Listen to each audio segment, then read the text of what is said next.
Hello,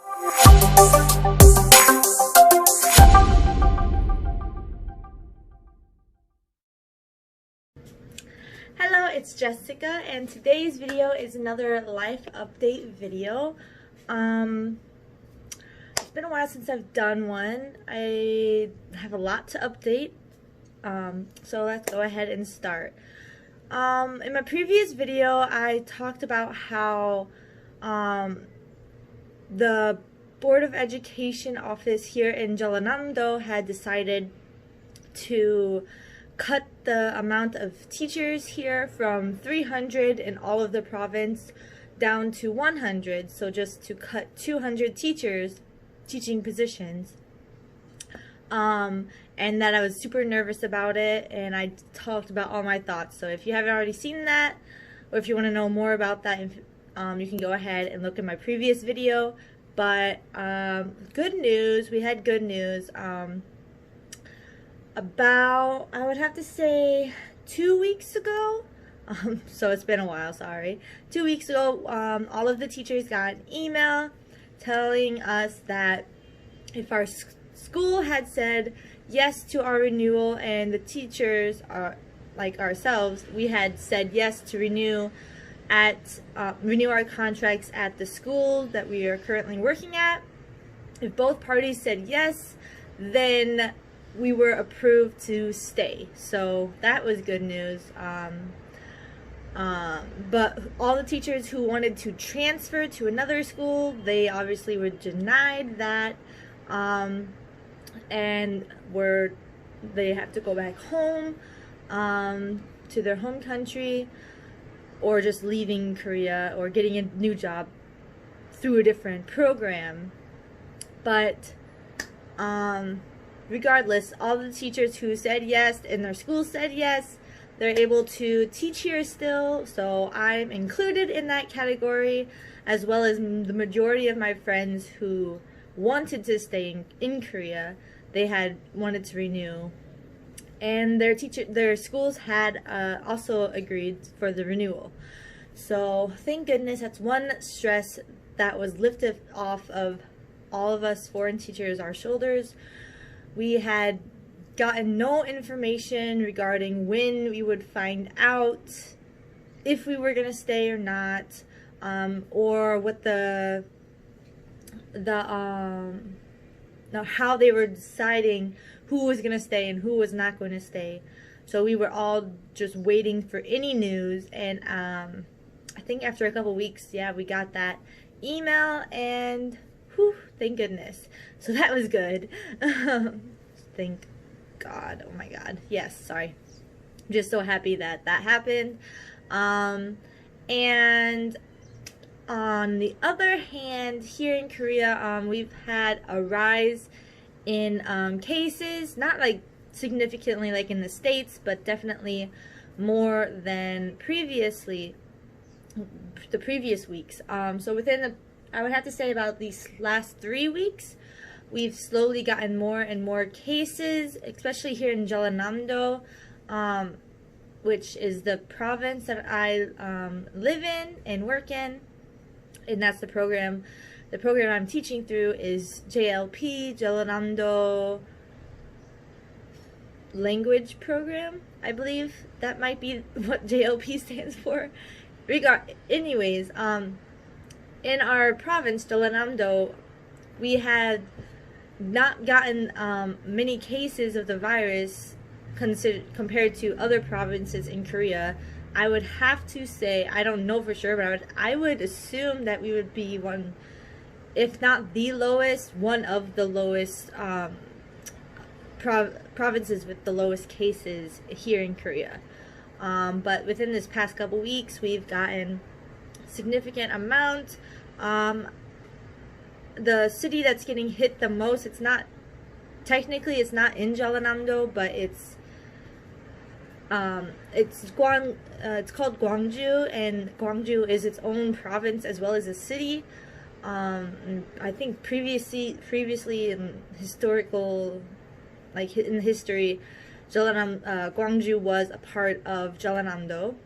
So Jeollanam-do is kind of around Gwangju. Anyways, Gwangju has gotten many new cases, and people have been going to Gwangju and going back to their hometowns and spreading the virus that way. For example, in Mokpo, from the beginning of this year to who are you? Hi, Kimchi. Sorry. From the beginning of this year, from January until I would have to say mid-June, we had only I think 3 or 4 cases overall here in Mokpo. But from maybe mid-June to now, we've had a spike go up, especially this past 2 weeks. We've had, I believe, an elderly couple with their grandson. They all got it. And then a young, like 20s, male in his 20s also got the virus from a studying center building. He got it from there. But they had all went to Gwangju in some way. And I believe there's been a couple new cases, but I'm not sure on the specifics on the gender or the age here in Mokpo. But from 3, I think we now have around 10 to 15 cases here in Mokpo. So it's getting a little scary. Not scary, but getting a little more real down here. We had starting to become more lax on the mask usage here in Mokpo, but within this past couple weeks, with the rise in cases, the masks are super serious now. If you don't have a mask, you're kind of like evil-eyed by others. So, evil-eyed, side-eyed, you know what I mean. But yeah, so there's been a rise in cases here. But like I said, nothing compared to in the States at all. Nothing compared to the States. Still no quarantine of any sort yet. But the Korean government has created a new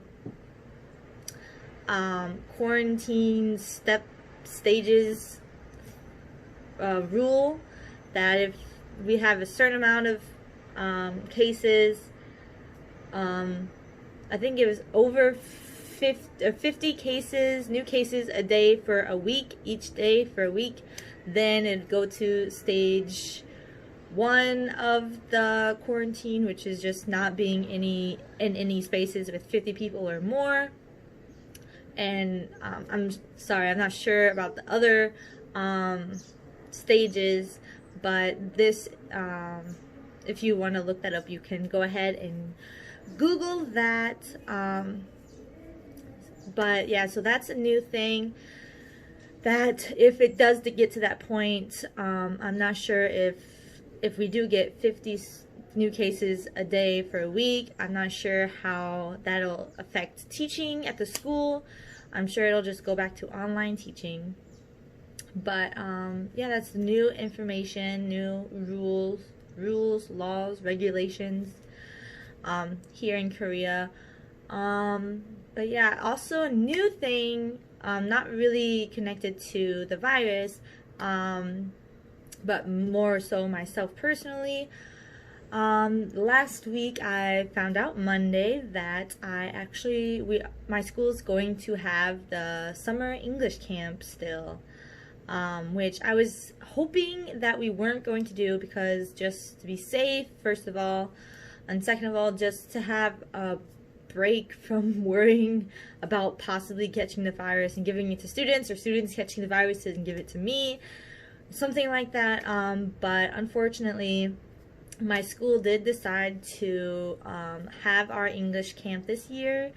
So I found out Monday, and I was also told Monday that I needed to prepare the whole schedule for English camp by this Monday. So Today is Monday, so last week Monday I had found out about the summer camp, and I was able to finish that. So that was a huge stress of, oh my god, we actually have camp, and oh my god, I have a week to figure everything out while still teaching. And just a little bit about my summer camp, what we know so far. It'll be for 1 week, and it'll be two sections of 80-minute camp classes, with grade 3 and grade 4 students. But we have our restrictions, which I think is all across Korea. They have the same restrictions of not being within, I think, like 2 feet, 3 feet of each other, the students. No contact, no like games moving around, always wearing a mask, those kind of things. So if you don't know about normal English camp is usually tons of games and activities and a little bit of like PowerPoints, usually. So it's really difficult to plan everything for this new camp with all the restrictions, because yeah, like camp is usually supposed to just be playing but also using English while you're playing, and now it's more like an actual well, it's being made to have to be this way, that it's more just like a normal class but for 80 minutes with no break times with the same students. So it's a little more difficult to plan out all of this stuff, but you know, you have to do what you have to do. The principal and vice principal decided we will do camp, so that is what we're going to do. But yeah, that's about it for new life updates since my last video of a life update. Yeah, just the good news of being able to stay here for at least another year. Who knows what's going to be happening at that point in time in the world. But yeah, good news for staying here another year. The unfortunate rise in cases here in Korea, and then camp. Yeah, that's pretty much what my mind's been focusing on the most this past month or so. But yeah, I hope you liked this video. If you did, please put a thumbs up. If you didn't, go ahead, put a thumbs down. It's nice for me to know what kind of videos you guys are enjoying, so I can make more videos in that category. But yeah, if you haven't already, please subscribe. And if you are subscribed and you want to be notified whenever I post a new video, click the bell button, and you'll be notified with each new upload. But yeah, so I hope you enjoy this video. Please stay safe, stay healthy, and be kind to one another in this crazy time. Okay, thank you. Bye bye.